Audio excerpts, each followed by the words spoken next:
Dumadami na yung mga nakakaalam sa trabaho. Maya't maya may lumalapit sa akin. Kasi sabi, alis ka na daw.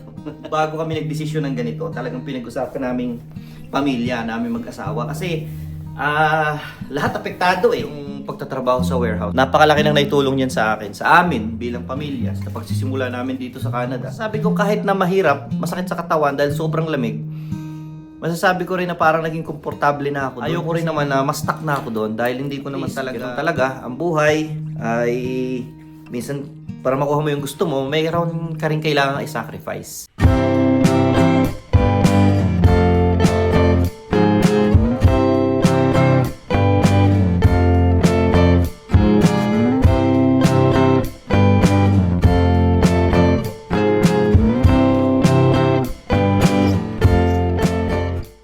Bera, pang ilang araw na lang at last day na sa ano. May exam kami ngayon. May exam pa. May exam pa sila.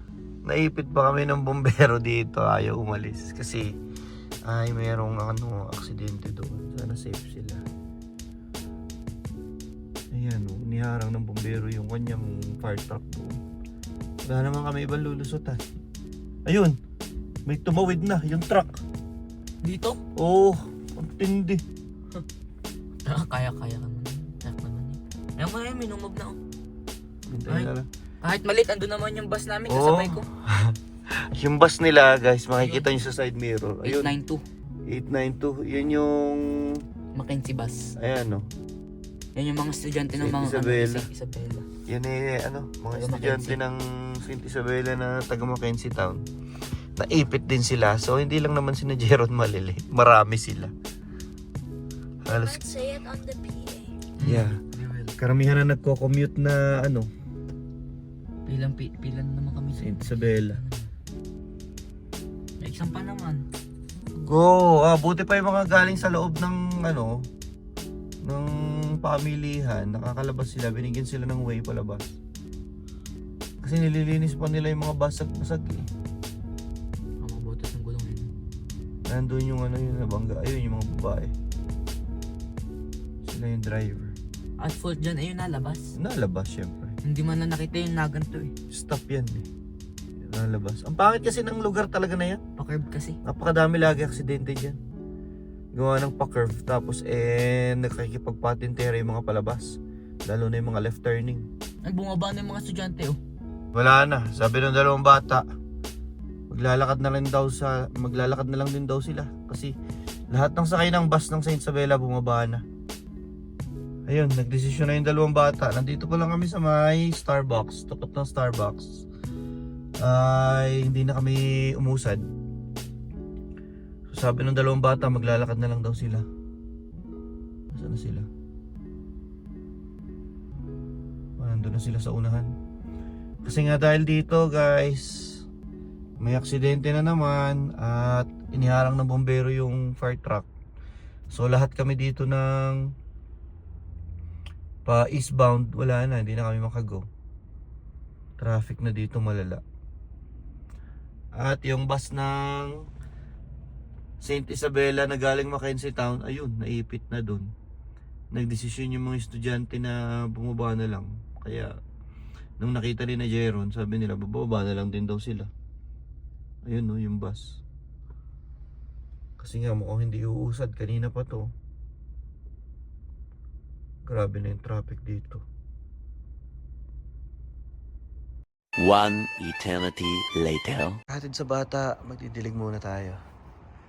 Ganda ng ng bulaklak, oh. Hindi ka nadilig kahapon. Yung adalya naman, ayun, oh, napakasipag bumulaklak.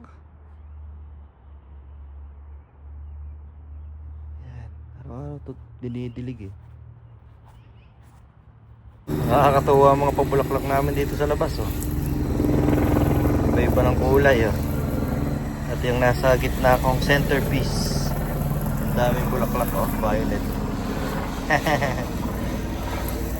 Nakakatuwa. Pero mga dahlia, hindi rin tumitigil ng kabubulaklak. Although nagtataka ako bakit ang daling masunog. Ang daling matuyot. Yun. Dali! 2:15 na. Di pa ako umalis. So, may sakto mga 2:30, alis na ako ng bahay niyan. Papasok sa trabaho. At kakaligo ko nga lang. Si Jero nandito. Kasi ay last week na nila ngayon, next week, last week na nila ng pasok. Ngayon, mga ano lang sila usually exam sa umaga, no? Exam, tapos wala gagawin ng hapon. Hapon wala nang ginagawa. So nakiusap siya sa akin kanina kasi siya na lang mag-isa may iwanan sa school. Nakiusap sa akin na mag-sign out ko daw siya. Sa class niya. Kasi halos lahat ng ka-year level niya nag-uwian na. Wala na siyang makakasama doon. So, si Johan hindi naman apektado doon, kaya lang kundi ang gagawin niya, mamaya babalik siya sa school, susunduin naman niya si Mag para samahan kasi may usapan sila Tapos magbabas na lang sila pa uwi kasi nga ganitong oras guys, nakalis na ako ng before 3, so wala akong chance na masundo sila sa school. Yan yung kapag panghapon. Pag umaga nahahatid ko naman sila. Pag hapon lang hindi ko sila nasusundo. So yun, update lang sa trabaho. Meron na lang akong 2 Tuesday na kailangan pasukan. Nasabi mo na ba? So, after this weekend, meron tayong Tuesday and then susunod na week, hanggang Tuesday, yun na yung last day natin sa trabaho.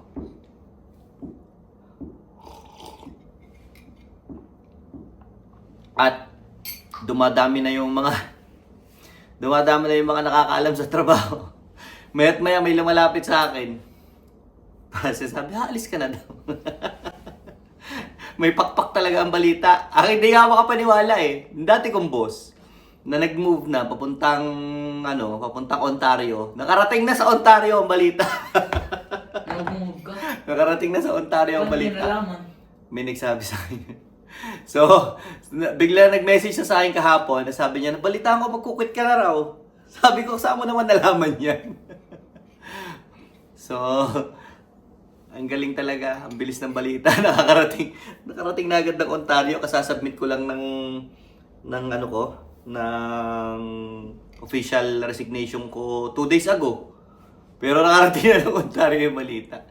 So, nabalitaan na niya agad. Sabi ko, kasi nagkaroon ako ng nag-open na opportunity. Yun. So marami mga lumalapit, may nagsasabi na good move, congrats, good luck. Kanya-kanya ng mga mensahe, meron nagsasabi na nagtatanong, nag-uusisa, saan ka lilipat, anong trabaho pupuntahan mo, kasi hindi nila in-expect. Kahit yung mga ibang tao na na nasa taas na mga hindi nila in-expect na aalis ako. May iba ako na pagsabihan dati na naghahanap-hanap ako. Pero dahil nga ang akala nila dahil lang sa shift, dahil lang sa pagpapanghapon. Kaya sabi ng manager ko, dahil daw siguro sa panghapon kaya ako lilipat. Sabi ko, yung shift is maliit na porsyento lang ang dahilan kung bakit ako ay naghanap na ibang trabaho. Kasi sabi ko nga sa kanila, actually, yung paghahanap kong trabaho, dati ko pang ginagawa, pero talagang wala akong tsansa talaga. Kasi itong ang ina-applyan ko na trabaho is hindi naman talaga ako nag-a-apply as warehouse Kasi kung iisipin, bakit pa ako lilipat ng trabaho kung warehouse din naman ang lilipatan ko, di hamak na mas okay naman ako dito sa pinagtatrabahuan ko. Pero, yun nga, ang ina-applyan kong trabaho kasi, maliit talaga ang chance ko dahil wala naman ako experience doon. So, kasi nga, di ba, sa mga hindi nakakaalam, sa mga hindi nakapanood ng previous vlogs ko, ang target ko nga kasi ay sa trades. Okay? So, gusto kong mag-apprentice. Hindi ako sigurado 100% noon kung HVAC, electrician, or mechanic. Pero basta gusto ko ako makapasok sa trades. Gusto kong mag-aral, willing ako mag-aral. Ang kagandahan kasi sa trades, kapag ikaw kasi isang apprentice, kapag nag-aral ka kasi eligible ka for EI. So ibig sabihin, makakapag-aral ka ng makakasahod ka pa rin. Although hindi kasing laki ng sinasahod mo talaga sa actual na trabaho. Pero makakasahod pa rin. Pero yun kailangan na enrolled apprentice ka talaga. Pero ang classroom naman kasi sa ganito is almost mga 2 months lang every year. And then yung 10 months mo, gugugulin mo yun sa trabaho talaga, na kumikita ka ng normal. Yun ang kagustuhan ko dito sa trades. Yun ang sabi ko kay mami, yun ang first option ko, trades. Kasi ayoko na pumili ng course or ng program na pag-aaralan, tapos hindi naman ako makakapag full time. So kailangan isabay ko yung, halimbawa nagwo-warehouse ako, tapos mag-aaral ako ng something new. Then hindi ko pa rin alam yung employment ko after or pagkatapos. Ibang-iba sa trades kasi pag sa trades nandun ka na Yun na yung ginagawa mo. Ang mangyayari na lang sa'yo, magpo-progress ka. Apprentice 1, after 1 year, napasa mo ang exam, nakuha mo yung hours, nakapag-classroom ka, magiging apprentice 2. So nasa sayo kung talagang porsigido ka na matapos agad yung programa, aralin lahat talaga ng itinuturo. So nasa sayo kung paano ka mag-progress, di ba? At hindi ganun kabigat kasi nga 2 months lang naman ang classroom instruction. Kasi mostly ay nasa shop, nasa trabaho. So, dito nga lang sa napuntahan kong trabaho, hindi ako magi-start na sa field talaga kasi susubukin ka muna nila, titingnan ka muna nila. And sa experience ko, dahil nga ako ay warehouse worker at dahil kaya lang din naman, kaya nila napansin yung profile ko at kaya nila naging interested sa akin, dahil nga ang background natin ay warehouse at makakatulong ako sa kanila sa warehouse or sa shop. So, yun ang magiging stepping stone ko papunta sa field work, papunta sa pagiging yun nga, technician. Yun ang magiging susi. Kaya kailangan ayusin ko. Yun ang nakaka-pressure. Yung company nyo, HVAC company talaga, hindi electrician, hindi Hindi. HVAC talaga yun. HVAC talaga. Pero may branches ng electric, tsaka plumbing. So yun lang. Ano ko lang sa inyo. Makalat na yung balita sa maraming nagugulat ng mga katrabaho ko, maging sa ibang shift ng mga katropa natin sa ibang shift na bakit daw ako lilipat? Ang alam daw nila, kumuha ako ng bahay. Oo nga, kumuha nga kami ng bahay. Pero, syempre, kaya nga pinag-usapan namin maigi yan Kaya bago kami nagdesisyon ng ganito, talagang pinag-usapan namin pamilya, namin mag-asawa. Kasi, lahat apektado Hindi lang naman pwedeng ako lang ang magdesisyon na gusto ko kasing mag-aaral na agad ako. Kailangan maraming consideration Unang-una ay yung sahod natin bababa kasi tayo ay magsisimula ulit sa pinakababa at sisimula na naman tayo sa umpisa na wala tayong alam. Syempre, hindi matutumbasan yung kinikita ko na dati. Pero yun nga, kung hindi mo kasi lalakasan ang loob mo, ang mangyayari sa'yo dito at nangyayari sa karamihan dito ng mga kakilala natin is nagiging stuck na sila sa kung nasaan sila. Hindi natin na minamaliit yung pagtatrabaho sa warehouse. Napakalaki ng naitulong niyan sa akin, sa amin bilang pamilya, sa pagsisimula namin dito sa Canada. Dahil diyan talaga ako nagsimula at diyan ako nagtrabaho ever since 4 years na. Ngayon ko nga lang ulit na experience na mag-apply, 'di ba? Ng trabaho kasi talagang naging komportable na ako. Masasabi ko kahit na mahirap, masakit sa katawan dahil sobrang lamig. Masasabi ko rin na parang naging komportable na ako doon kasi alam mo na no? Yung pasikot-sikot kumbaga, hindi na ganoon kahirap sa iyo. Kaya lang ayoko rin naman na ma-stuck na ako doon dahil hindi ko naman talaga nakita yung sarili ko na mag-stay doon ng for life. Which is hindi imposible pwede kasi may mga katrabaho tayo doon na talagang nagre-retire doon mismo sa company. Tumatagal ng napakatagal. So, wala namang kaso doon. Pero ako kasi meron pa akong ini-aim. Meron pa akong parang mga goal or meron pa akong mga gustong malaman, gustong gawin. At kung hindi lalakasan ng loob, wala na. May stuck na tayo doon. Hindi ko na yun magagawa. Ayoko naman nga, sabi ko, di ba? Ayoko naman na parang sa huli, magsisisi lang tayo na ano kayang nangyari kung sinubukan ko, di ba? So, at kung ano man maging problema along the way, edi gagawa na lang ng paraan.